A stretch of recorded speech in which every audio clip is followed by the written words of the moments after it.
Some people say it's too early. Some people say it's too cold. Some people say it's too far. Some people say it takes too long. Some people say I could get hurt. What they don't know is that I learned a few secrets a long time ago that drive me to pursue my goals.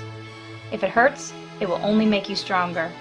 If it requires sacrifice, victory will be that much sweeter. And finally, nothing, and I mean nothing, compares to reaching goals that others said were out of your reach. I've loved competition since I was a little girl, but I never imagined it would bring me here, training for the opportunity to compete at the Ironman World Championships in Kona, Hawaii. It's a lofty goal, I know, but I'm excited about the journey I'm about to undertake, and I haven't come this far by being afraid of a challenge. My day starts very early, usually around 5:30 a.m. It's off to the gym to begin my first workout of the day. On Mondays, Wednesdays, and Saturdays, that's swimming. It took 8 months of practice and drills to learn the most efficient strokes and the correct body position in the water. These days I can finally keep up with the faster swimmers in my master's swimming group. The swim is the first and shortest portion of the triathlon, but it requires intense training. A slow time out of the water can be incredibly hard to offset on the biking and running portions of the race. And veterans will tell you that you can't win the triathlon on the swim, but you can certainly lose it there. Once I've put in at least 3,000 meters or about 2 miles of swimming, I usually have a bike workout afterward. Come on, it's time for another workout.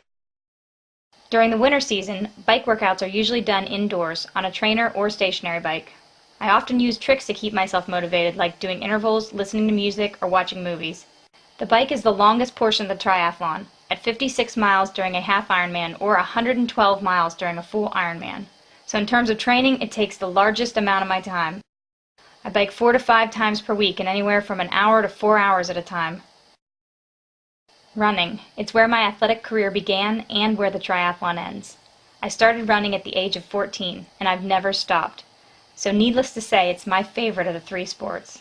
It's nice to have the last part of the race be the strongest of your events. I typically spend 4 days a week running. Some days are devoted to climbing hills, while others are focused on interval repeats on the track. And some days are spent building high mileage at slow jogging pace.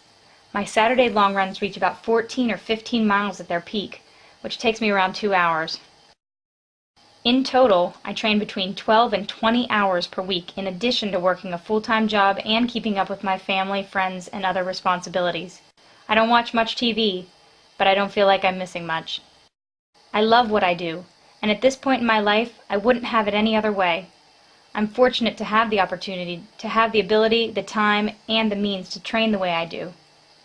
I'm also constantly surrounded by other athletes in my area that are also training and striving to reach their goals.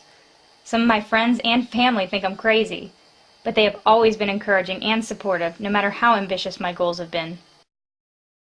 I'm incredibly grateful for the blessings I've received so far, and I know I'll need a lot more in the future.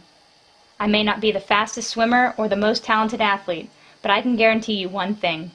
I'll train as hard, if not harder, than most of the other athletes out there. And that, I believe, is what will give me a chance at making my dream come true. So stay tuned.